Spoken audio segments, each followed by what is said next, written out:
Motilal Oswal financial services limited या कंपनीने त्यांचे क्वार्टर 4चे रिझल्ट अनाउन्स केलेले आहेत, ज्याच्यामध्ये कंपनीचा परफॉर्मन्स अतिशय चांगल्या प्रकारचा राहिला आपला पाहायला मिळाला. ऑपरेटिंग प्रॉफिटमध्ये जवळजवळ 25% वाढ झालेली आहे.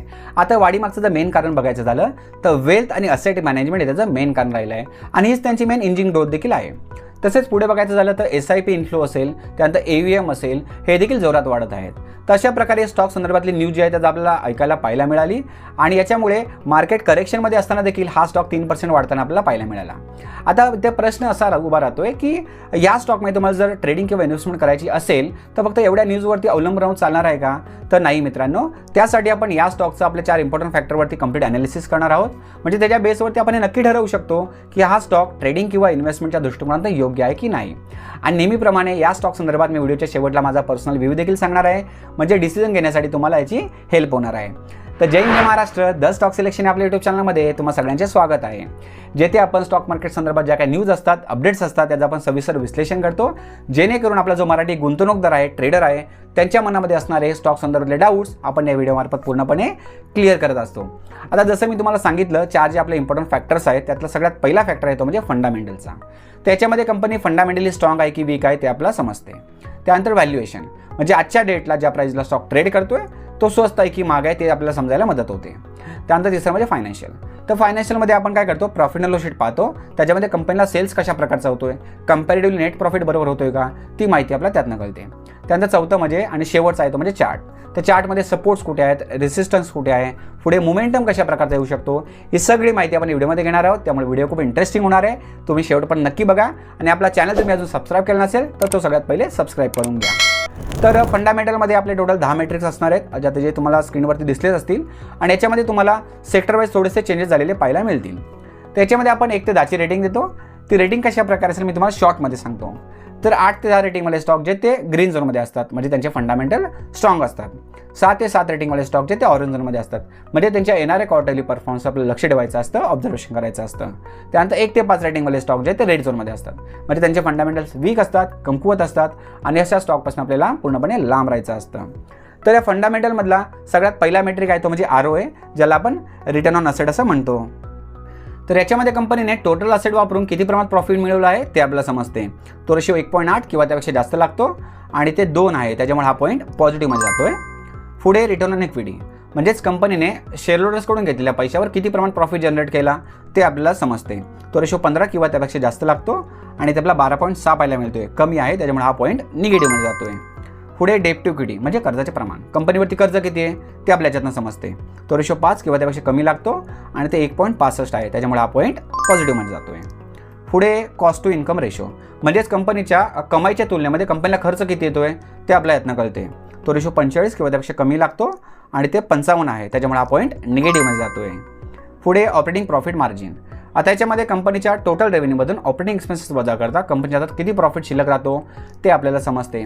आता ऑपरेटिंग एक्सपेन्सेस कोणते कोणते आहेत, जसं की रॉ मटेरियल आहे, त्यानंतर रेंट असेल, इलेक्ट्रिसिटी बिल असेल, त्यानंतर एम्प्लॉईजचं पेमेंट असेल किंवा इतर जे काही ॲडमिनिस्ट्रेटिव्ह एक्सपेन्सेस आहेत ते सगळे वजा करता कंपनीच्या हातात किती प्रॉफिट शिल्लक राहतो ते आपल्या याच्यातनं समजते. तो रेशो 20 किंवा त्यापेक्षा जास्त लागतो आणि ते आपला जवळजवळ 49.5 पाहायला मिळतं, जवळजवळ डबल आहे, त्यामुळे हा पॉईंट स्ट्रॉंगली पॉझिटिव्ह आहे. पुढे कॅश फ्लो क्वालिटी. त्याच्यामध्ये कंपनीचा जो प्रॉफिट आहे, कॅश प्रॉफिट, तो खऱ्या कॅश इनफ्लो आणि आउटफ्लोशी मिळता जुळता आहे का ते आपल्याला समजते. तो रेशो 3 किंवा त्यापेक्षा जास्त लागतो आणि ते आपला 0 पाहायला मिळतोय, त्याच्यामुळे हा पॉईंट निगेटिव्हमध्ये जातोय. पुढे ग्रॉस NPA, म्हणजे नॉन परफॉर्मिंग असेट. त्याच्यामध्ये किती असं कर्ज आहे जे कंपनीने दिले आणि ते रिटर्न येण्याची शक्यता कमी आहे, म्हणजे ते डबगायला जाऊ शकतं. तर तो रेशो 3 किंवा त्यापेक्षा कमी लागतो आणि ते आपल्याला 1 पाहायला मिळतोय, त्याच्यामुळे हा पॉईंट पॉझिटिव्हमध्ये जातोय. पुढे कॅपिटल ॲड्युकेसी रेशो, म्हणजेच लॉस सहन करण्यासाठी, ॲब्झॉर्ब करण्यासाठी किती असं कंपनीकडे बफर कॅपिटल आहे ते आपल्या यातनं कळतं. तो रेशो 18 किंवा त्यापेक्षा जास्त लागतो आणि ते आपल्याला 20 पाहायला मिळतोय, त्याच्यामुळे हा पॉईंट पॉझिटिव्हमध्ये जातोय. पुढे प्रमोटर प्लेज. आता प्रमोटर म्हणजे कोण, तर कंपनीचे मूळ मालक असतात, ज्यांनी कंपनीची स्थापना केली असते आणि त्यांनी त्यांच्या शेअरवरती कोणत्याही प्रकारे कर्ज घेतलेलं नसावं, म्हणजे 0 असायला पाहिजे आणि ते जर पाहायला गेलं तर 0च आहे. बघा, टोटल प्रमोटर होल्डिंग किती आहे, 67.54 आणि सगळीच्या सगळी जी आहे ती अनप्लेज आहे, त्याच्यामुळे हा पॉईंट पॉझिटिव्हमध्ये जातोय. पुढे CAGR, compound annual growth rate. तर याच्यामध्ये आपण लास्ट 5 वर्षाचा नेट प्रॉफिट ग्रोथ पाहतो, जो आपला 15 किंवा त्यापेक्षा जास्त लागतो आणि ते आपला 20 पाहायला मिळतोय, त्याच्यामुळे हा पॉईंट पॉझिटिव्हमध्ये जातोय. आता इथे ओव्हरऑल जर आपण रेटिंग बघितली तर 7ची रेटिंग आली आहे, म्हणजे स्टॉक इथे ऑरेंज झोनमध्ये गेलेला आहे. म्हणजेच काय तर आता येणाऱ्या क्वार्टरली परफॉर्मन्स आपल्याला वॉच करायचे, लक्ष ठेवायचे. त्याच्यामध्ये चांगल्या प्रकारचे नंबर्स आले आणि इथे समजा ओव्हरऑल रेटिंग चेंज झाली, ऑरेंज झोनमधनं जर ग्रीन झोनमध्ये गेला तेव्हाच आपण याला स्ट्रॉंगमध्ये कन्सिडर करणार आहोत. तोपर्यंत आत्ता तरी सध्या आपण याला ॲव्हरेजमध्ये कन्सिडर करूयात, कारण की स्टॉक ऑरेंज झोनमध्ये आहे. आता हे झाले फंडामेंटल्स. आता आपण याचे व्हॅल्युएशन पाहून घेऊया. व्हॅल्युएशनमध्ये सगळ्यात पहिले आपण पाहतो ते म्हणजे प्राईस टू अर्निंग रेशो, जो आपला इंडस्ट्री पीच्या आसपास लागतो. इंडस्ट्रीचा पी आहे 18.7 आणि स्टॉकचा पी आहे 26.1. पी थोडासा इथे आपला जास्त पाहायला मिळत आहे. पेग रेशो 2च्या आतमध्ये पाहिजे आणि पेग रेशो 1 आहे. पेग रेशो चांगला आहे. इबिटा या सेक्टर या स्टॉकसाठी व्हॅलिड राहत नाही, त्यामुळे आपण तो पाहणार नाही आहोत. पुढे पी बी रेशो आपल्या 4च्या आतमध्ये पाहिजे आणि पी बी रेशो 3.89 आहे. पी बी रेशो चांगला आहे.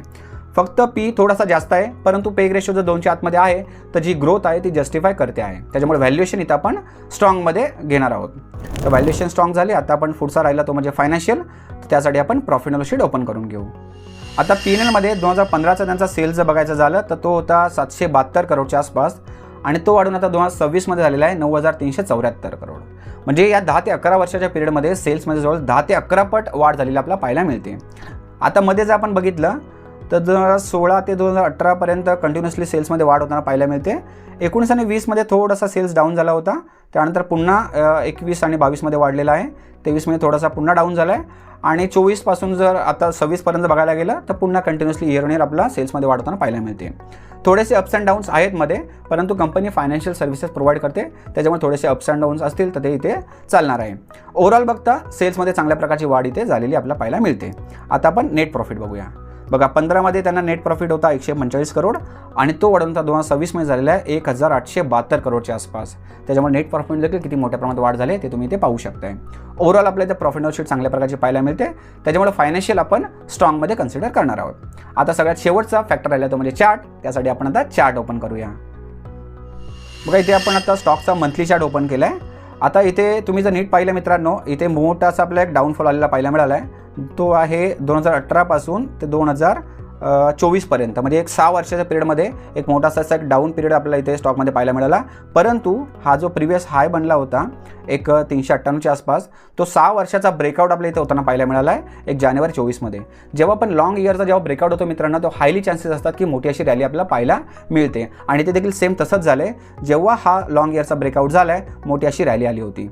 आता रॅली किती % होती ती आपण चेक करून घेऊया. इथून जर आपण या टॉपपर्यंत चेक केलं तर जवळजवळ 160%च्या आसपास इथे आपल्याला रॅली पाहायला मिळाली.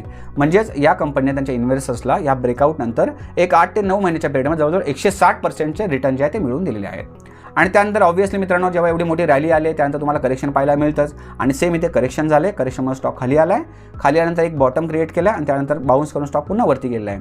आता इथून स्टॉक जो बाउन्स झाला आहे त्या बाउन्स मागचं कारण देखील तुम्हाला सांगतो मित्रांनो. इथे एक डिमांड झोन होता, म्हणजे इथे बायर्स ॲक्टिवेट होते आणि या डिमांड झोनवरती बायर्स ॲक्टिवेट असल्याकारणाने जेव्हा पण प्राईस या झोनमध्ये या फेजमध्ये येते हायली चान्सेस असतात की तिथून स्टॉक बाउन्स बॅक होतो. आता ही रेंज आहे 476 ते 613च्या आसपास. इथून रिव्हर्सल झाले, स्टॉक वरती गेला. वरती गेल्यानंतर हा जो एक रेसिस्टन्स बनला होता हायचा, त्याच्यावरती स्टॉक सस्टेन झाला नाही आणि तिथून पुन्हा आपला करेक्शन आलेलं पाहायला मिळालं. करेक्शनमुळे स्टॉक पुन्हा खाली आला आणि पुन्हा ह्याच झोनमधून स्टॉक आता वरती रिव्हर्स होऊन वरती जाण्याचे प्रयत्न करत आहे. आता याचं शॉर्ट टर्मसाठी जर ॲनालिसिस करायचं झालं तर आपल्याला डेली टाईम फ्रेमवरती जावं लागेल. त्यासाठी आपण आता डेली टाईम फ्रेम ओपन करून घेऊ. बघा डेली टाईम फ्रेमवर जर आपण बघितलं इथे तर हा जो एक प्रिव्हियस रेसिस्टन्स होता तो ब्रेक होणं गरजेचं आहे. तिथे प्राईस आली आहे आणि पुन्हा करेक्शनमुळे स्टॉक खाली आला आहे आणि आज पॉझिटिव्ह न्यूज आल्या कारणाने आपला ही मोठी जी ग्रीन कॅन्डल तयार झाली पाहायला मिळते. आता ह्याच्यावरती समजा ब्रेकआउट झाला म्हणजे याच्यावरती क्लोजिंग मिळाली आणि स्टॉक 1 महिन्यावरती सस्टेन झाला, 1-2 महिने स्टॉक सस्टेन झाला तर आपण बोलू शकतो शॉर्ट टर्म पिरियडसाठी ट्रेंड जो आहे तो रिव्हर्स झाला आहे आणि अप ट्रेंड कंटिन्युएशनमध्ये जाऊ शकतो. पुढे जर याच्यावरती क्लोजिंग होऊन स्टॉक जर वरती गेला तर नेक्स्ट रेसिस्टन्स जर बघायला झालं तर 878च्या आसपास पाहायला मिळते. त्याच्या पुढचा रेसिस्टन्स आहे 987 आणि त्याच्यावरचा रेसिस्टन्स मी ऑलरेडी तुम्हाला दिलेला आहे 1063च्या आसपास. तर हे रेसिस्टन्स तुम्ही टार्गेट म्हणून घेऊ शकता. आणि समजा हे 1 ते 2 महिने फक्त पॉझिटिव्ह सेंटिमेंट राहिला आणि पुन्हा याच्यामध्ये करेक्शन आलं, हा जो आजचा लो केला आहे तो तुमचा पहिला सपोर्टचं काम करणार आहे आणि तो जर ब्रेक झाला तर सेकंड सपोर्ट जो आहे तो इथे आपल्याला एक 690च्या आसपास पाहायला मिळतोय. तो देखील ब्रेक झाला तर खाली मी ऑलरेडी तुम्हाला डिमांड झोन दिला आहे 476 ते 613च्या आसपास. जर तुम्ही ॲग्रेसिव्ह असाल तर तुम्ही ह्या झोनमध्ये समजा तुम्हाला एकदा कन्फर्मेशन मिळालं, बुलिश कॅन्डलस्टिक पॅटर्न तयार होताना पाहायला मिळाला तर नक्की तुम्ही ह्या स्टॉकमध्ये एंट्री करू शकता. तर अशा प्रकारचे सपोर्ट्स आणि रेसिस्टन्स होते मित्रांनो. आता या स्टॉकवरती माझं जर पर्सनल व्ह्यू सांगायचं झालं तर पर्सनली या स्टॉकपासून मी सध्या तरी लांब राहणार आहे. वेट आणि वॉचची भूमिका पण घेणार आहोत, कारण आपल्याला न्यूज पॉझिटिव्ह येताना पाहायला मिळाली. चांगल्या प्रकारची क्वार्टरली आकडेवारी त्यांची राहिलेली आहे. परंतु आपले 4 जे इम्पॉर्टंट फॅक्टर्स आपण बघितले त्यातले 2 फॅक्टर आपल्याला स्ट्रॉंगमध्ये पाहायला मिळालेत. एक म्हणजे व्हॅल्युएशन आणि दुसरं म्हणजे फायनान्शियल. बाकी 2 फॅक्टर जे आहेत ते ॲव्हरेजमध्ये पाहायला मिळालेत, म्हणजे एकदम पण खराब नाहीत आणि चांगले देखील नाहीत. परंतु तरी देखील आपण जसं मी तुम्हाला सांगितलं की फंडामेंटल्समध्ये आपल्याला जी रेटिंग आली आहे ती 7ची रेटिंग आली, म्हणजे स्टॉक ऑरेंज झोनमध्ये गेला आहे. म्हणजे येणाऱ्या क्वार्टरली परफॉर्मन्समध्ये चांगल्या प्रकारची कंपनीने परफॉर्मन्स अजून चांगला केला आणि रेटिंग चेंज झाली आणि ग्रीन झोनमध्ये स्टॉक आला आणि तोपर्यंत आपल्या इथे चांगल्या प्रकारचे चार्ट देखील तयार होताना पाहायला मिळाला, तेव्हा नक्कीच या स्टॉकमध्ये आपल्याला एंट्री करायला हरकत नाही. तोपर्यंत फक्त आपल्याला वेट अँड वॉचची भूमिका घ्यायची आहे. आता समजा या न्यूज बेस समजा कोणी एंट्री घेतली असेल तर त्यांच्यासाठी मी सपोर्ट्स दिलेले आहेत आणि टार्गेटसाठी तुम्हाला रेसिस्टन्स देखील दिलेले आहेत. आणि समजा कोणी याच्यामध्ये एंट्री घ्यायचा विचार करत असेल तर सपोर्ट्सवरती स्टॉक आला आणि एखादं तुम्हाला कन्फर्मेशन मिळालं बुलिश रिव्हर्सलचं किंवा बुलिश कॅन्डलस्टिक पॅटर्न तयार होताना पाहायला मिळाला तर नक्की ॲग्रेसिव्ह असाल तर तुम्ही इथे एंट्री करू शकता. आणि पुढे तुम्हाला रॅली एन्जॉय करायची असेल तर समजा इथून अप ट्रेंड कंटिन्युएशन झालं तर जे स्विंग लो होतील ते तुम्ही स्टॉप लॉस ट्रेल करत करत तुम्ही टार्गेट जो आहे तो एन्जॉय करू शकता. तरी अशा प्रकारची अपडेट होती मित्रांनो जी आपण कव्हर केली आहे. तर तुम्हाला आवडली असेल तर आपल्या व्हिडिओला लाईक करा आणि तसेच आपल्या चॅनलवरती नवीन असाल तर आपला चॅनल देखील सबस्क्राईब करून घ्या. तसेच साईडला जो बेल बटन आहे तो देखील प्रेस करा, कारण की जेव्हा पण अशी इन्फॉर्मेटिव्ह व्हिडिओ इन्फॉर्मेटिव्ह न्यूज आम्ही तुमच्यासाठी आणतो त्याची अपडेट तुम्हाला त्वरित मिळून जाते आणि कोणती व्हिडिओ तुमच्याकडनं मिस होत नाही. धन्यवाद.